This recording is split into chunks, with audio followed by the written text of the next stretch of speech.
ఆ పార్టీ ఎందుకు గెలిచిందో, గెలిస్తే ఏం చేస్తామని చెప్పిందో, జనం అరచేతుల్లో ఏ స్వర్గాల్ని చూపెట్టిందో, అసలు ఇప్పుడు ఏం చేస్తుందో ఇదే దేశంలో చెలరేగిపోతున్న చర్చ. ఆమ్ ఆద్మీ పార్టీ ఆప్ అధ్యక్షుడైన అరవింద్ కేజ్రీవాల్ గురువింద కేజ్రీవాల్ అయిపోయాడా? వచ్చిన అవకాశాల్ని అందిపుచ్చుకోవడంలో వెనకంజ వేసి తప్పు చేస్తున్నాడా? ఇవి కొన్ని ప్రశ్నలు మాత్రమే, కానీ వీటికి జవాబులు మాత్రం చెప్పుకుంటూ పోతే చిరిగి చాటంతైపోతుంది.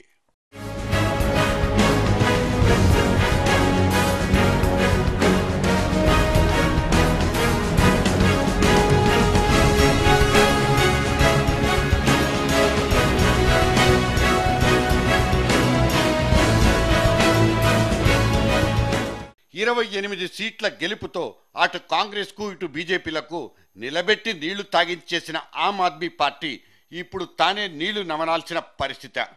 ఇంతకీ ఏం చేస్తే వాళ్ళకి ఆ గెలుపు సాధ్యమైందనేది ఇవాళ పొలిటికల్ రీసెర్చ్ స్కాలర్లకు ఒక పెద్ద సబ్జెక్ట్ అయి కూర్చుంది. 3-4 ఏళ్ల క్రితం అన్నా హజారే అనబడే ఒక గాంధేయవాది అవినీతికి వ్యతిరేకంగా దీక్ష చేపట్టి లోక్పాల్ బిల్లు కోసం పోరాటం చేయడం కొంతమంది వ్యక్తులకు మీడియా భిక్ష పెట్టినట్లయింది.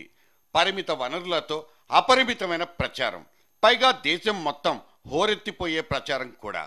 విదేశీ కెమెరాల్ని సైతం ఆ జంతర్ మంతర్ దగ్గరికి లాక్కొచ్చి పడేసింది. 10 రోజుల పాటు దేశంలో ఇంకెక్కడా ఏదీ జరగలేదన్నట్టు అన్ని అన్నా హజారే వార్తలే. నిద్రాహారాలు మానేసి మరీ మీడియా రక్తి కట్టించిన ఈ అన్నా ఉద్యమం ఆయనకు కుడిభుజంగా ఉన్న అరవింద్ కేజ్రీవాల్కు మీడియా భిక్షే కాదు, ఒక అద్భుతమైన రాజకీయ జన్మను కూడా ప్రసాదించింది. అక్కడి నుంచే మొదలైన ఈ కేజ్రీవాల్ రెండో ప్రస్థానం ఆమ్ ఆద్మీ పార్టీగా అవతారం ఎత్తి ఢిల్లీలో రాజకీయ నాయకుల తుప్పు వదిలించి పారేసింది.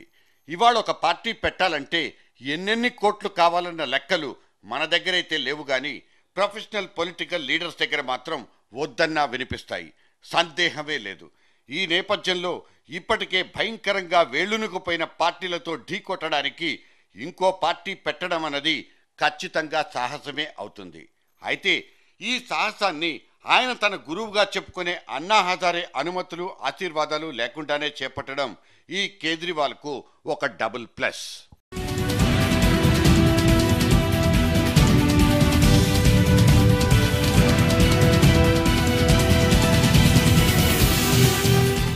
పెద్ద పెద్ద మీడియా సంస్థలు, వాటి ఛానళ్లు, పత్రికలు కేజ్రీవాల్కు ఎత్తెత్తి పీటలు వేయలేదు. మొదట్లో మొదటి పేజీకి ఎక్కిన వార్తల్లో నుంచి లోపలెక్కడో సింగిల్ పేజీ కాలంలకు అచిరకాలంలోనే డిమోట్ అయిపోయాడు కేజ్రీవాల్. సంచలనాలకు మారుపేరైన మీడియాలో ఒక రకంగా ఆమ్ ఆద్మీ పార్టీకి ఎద్దేవాలే ఎదురయ్యాయి. పోను పోను స్టింగ్ ఆపరేషన్ల పేరుతో పార్టీ అభ్యర్థులు కొంతమంది బదనాం కూడా అయిపోయారు.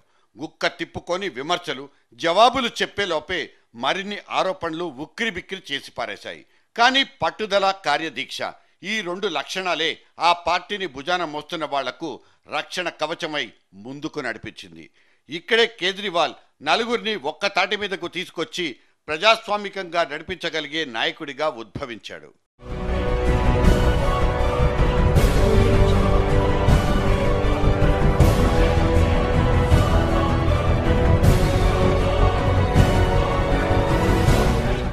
ఢిల్లీలో యువతరాన్ని తమ వైపు తిప్పుకోగలిగింది ఆమ్ ఆద్మీ పార్టీ.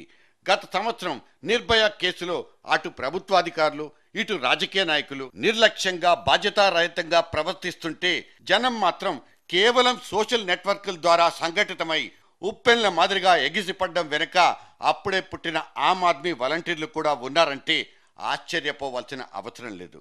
84% అక్షరాస్యత ఉన్న ఢిల్లీ ప్రజల్లో సోషల్ నెట్వర్కింగ్లతోనే జనాన్ని చేరుకోవడం అత్యంత సులభం అన్న సూక్ష్మాన్ని గ్రహించారు పార్టీ వాలంటీర్లు. థండర్ క్లాప్ అనే మొబైల్ అప్లికేషన్తో వండర్స్ సృష్టించారు. ఎంతగానంటే పోలింగ్ జరిగే ముందు రోజు నాటికి 35 లక్షల మంది ఓటర్లతో సంబంధాలు నెరుపుకునేంతగా చేరువైపోయారు. అభిమానులు వేరు, ఓటర్లు అంతకంటే వేరు. ఈ ప్రాథమిక సూత్రాన్ని అన్ని రాజకీయ పార్టీలు మర్చిపోయాయి. అభిమానులంతా కట్టగట్టుకుని ఓట్లు వేయకపోవచ్చు, అదేవిధంగా ఓట్లు వేసిన వాళ్ళంతా ఆయా పార్టీలకు అభిమానులే కానవసరం లేదన్న సూక్ష్మం అది. ఈ ధర్మ సూక్ష్మాన్ని మరింతగా జాగ్రత్తగా విశ్లేషించుకుంది ఈ ఆమ్ ఆద్మీ పార్టీ. మీరు ఎన్నికల్లో పోటీ చేస్తారా అంటూ అన్నా హజారేని అడిగితే, నేను పోటీ చేస్తే కనీసం డిపాజిట్లు కూడా రావంటూ ప్రస్తుత ఓటు బ్యాంకు రాజకీయాల పట్ల నిర్ద్వందంగా తన అభిప్రాయాన్ని కక్కేశారు ఆయన. కానీ ఇవాళ అదే అన్నా హజారే తన ప్లేట్ మార్చేసి నేను ప్రచారం చేస్తుంటే కేజ్రీవాల్ సాక్షాత్తు ముఖ్యమంత్రి అయిపోయేవాడంటూ ఒక స్టేట్మెంట్ కూడా జారీ చేసుకున్నారు. ఇది వరస. ఆయన భావించిన ఓటు బ్యాంకు రాజకీయాలనే కేజ్రీవాల్ తలదన్నేశాడా, లేక అవే ఓటు బ్యాంకు రాజకీయాలకు పాల్పడిపోయి చౌక వాగ్దానాలు చేసి ఢిల్లీ ఓటర్ల మనసుల్ని కొల్లగొట్టాడా? ఇది ఇప్పుడు ఆమ్ ఆద్మీ పార్టీ మీద భూతద్దం పెట్టి మరీ విశ్లేషకులు గమనిస్తున్నారు.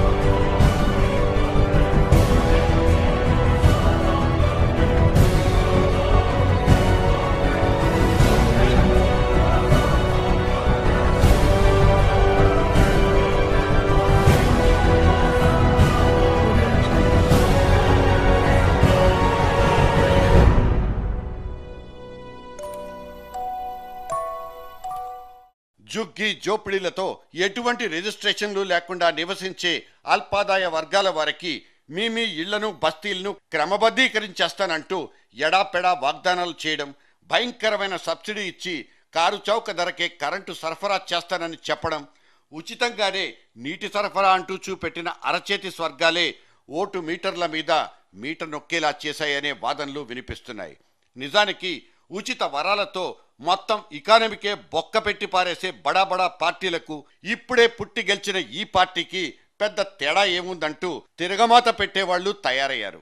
ఇదిలా ఉంచితే ఈ అల్పాదాయ వర్గాలు, లోయర్ మిడిల్ క్లాస్ ఓటర్ల మాట అటుంచితే మరి సంపన్న వర్గాలు, పెద్ద రాజకీయ నాయకులు, గొప్ప వ్యాపారస్తులు నివసించే ఢిల్లీలోని ఇతర ప్రాంతాల్లో సైతం ఒక ఆమ్ ఆద్మీ ఎలా నెగ్గుకొచ్చాడన్నది ఒక ప్రశ్నే. షీలా దీక్షిత్ ఢిల్లీ నియోజకవర్గం నుంచి 3 సార్లు పోటీ చేసి ముఖ్యమంత్రిగా చలామణి అయిపోయి చక్రం తిప్పిన సంగతేంటి?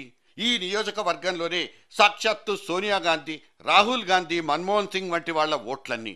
ఇక్కడే ఆమ్ ఆద్మీ పార్టీకి 25,000 ఓట్ల మెజారిటీ వచ్చి పడిందంటే మామూలు విషయమేమీ కాదు. తన సొంత పార్టీ వాళ్లే తనకు నమ్మక ద్రోహం చేశారంటూ ఎన్నికల ఫలితాలు వచ్చిన తర్వాత తన ఓటమి గురించి కాసేపు గుక్క పెట్టుకుంది ఆ ముసలావిడ. ఇంతకీ కేజ్రీవాల్ అండ్ కో జనం దగ్గరికి వెళ్లడానికి సంప్రదాయబద్ధంగా వస్తున్న టీవీ ఛానళ్లను, న్యూస్ పేపర్లను 3వ శ్రేణికి నెట్టేయడం గమనించదగిన ఒక ముఖ్యమైన విషయం. మొబైల్ మెసేజ్లు, సోషల్ నెట్వర్కింగ్ సైట్ల ద్వారా ఓటర్లను చేరుకోవడం ఒక ఎత్తైతే పోస్టర్లు ఇంకో ఎత్తు. గోడల మీద పిడకలు కొట్టినట్టు ఎక్కడ పడితే అక్కడ కాకుండా ఒక పద్ధతిగా ఎక్కడవి అవసరమో అటువంటి చోట్లే పోస్టర్లు కనిపించాయి. కింది వర్గాలు నివసించే చిన్న మురికి వాడల్లో, అక్కడున్న గుడిసెల మీద, అక్కడ తిరిగే వాహనాల మీద, ముఖ్యంగా ఆటోల మీద, ఇక అటువంటి ఆవాసాల నుంచి బయటకొస్తే కనిపించే ఫ్లైఓవర్ల మీద ఇలా ఈ ఆమ్ ఆద్మీ కనిపించాడు. ఇక్కడ ఇంకో విషయం చెప్పుకోవాలి. అయితే ఈ ఆమ్ ఆద్మీలు కొట్టిన చీపురు దెబ్బలకు మిగతా పార్టీలోళ్ళు కాస్త మైకం కమ్మిందనుకున్నారు కానీ ఇలా మూర్చబోయి తిరిగి మెలకు వచ్చిన తర్వాత కానీ ఆ చీపురు దెబ్బల ప్రభావం ఇంతుంటుంది అన్న విషయం మాత్రం వాళ్ళకు అర్థం కాలేదు.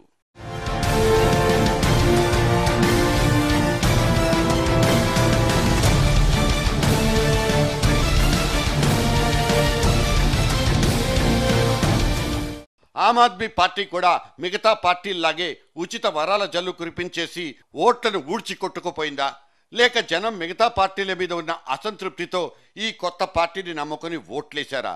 ఇన్ని విషయాల్ని అటుంచితే జనంతో మమేకమవడం అనే ఒకే ఒక ప్రాథమిక సూత్రమే కూడా ఇక్కడ కూడా పనిచేసిందని చెప్పుకొని తీరాలి.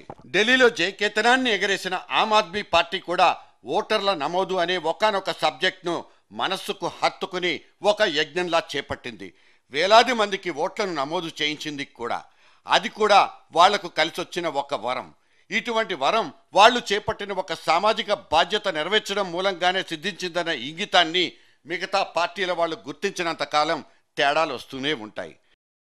విజయాలు ఎప్పుడూ తన్నుకుని రావు, వాటిని సంపాదించుకోగలగాలి, అందుకోసం కష్టపడాలి.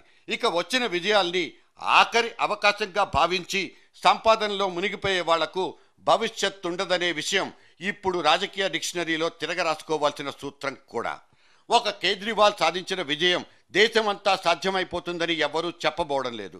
అది ఆయా వ్యక్తులు ప్రాంతాల్లోని పరిస్థితులే నిర్ణయించాలి కూడా. రేపటి రోజున గుజరాత్ వంటి రాష్ట్రాల్లో అన్ని పార్లమెంట్ సీట్లకు పోటీ చేస్తామంటూ ఆమ్ ఆద్మీ ప్రకటించుకుంది. నిజానికి ఇవాళున్న పరిస్థితుల్లో మోడీ వంటి వ్యక్తుల స్వరాష్ట్రంలోనే పోటీకి తలబడ్డం కొండతో ఢీకొనడం లాంటిదే. కానీ ఇక్కడ వాళ్లకు దొరికే గెలుపు ఓటముల కంటే జనానికి మాత్రం ఒక ప్రత్యామ్నాయం ఉందన్న విషయం తెలుస్తుంది. మొత్తం మీద కేజ్రీవాల్ ఢిల్లీలో ఎవరి సహకారం తీసుకోకుండా ప్రభుత్వాన్ని ఏర్పాటు చేయలేడు. ఒకవేళ సహకారం తీసుకుని ఏర్పాటు చేసినా ఎక్కువ కాలం మనలేడు కూడా. పోనీ మళ్ళీ ఎన్నికలకు సిద్ధపడి పోటీ చేస్తే తిరిగి ఇదే లెక్కలతో గెలిస్తే ఫలితమేంటి? ఎవ్వరికీ పూర్తి మెజారిటీ ఇవ్వని ఓటర్ల మనోగతమేంటి? అసలు ఇటువంటి మిశ్రమ ఫలితాలను ఇస్తున్న ఓటరోడు మళ్ళీ ఇదే పని చేస్తుంటే ఏం చెయ్యాలి? ఈ ఓటరోడి కత్తికి రెండు వైపులా పదును కాదు, తుప్పు పట్టిందనుకోవాలి.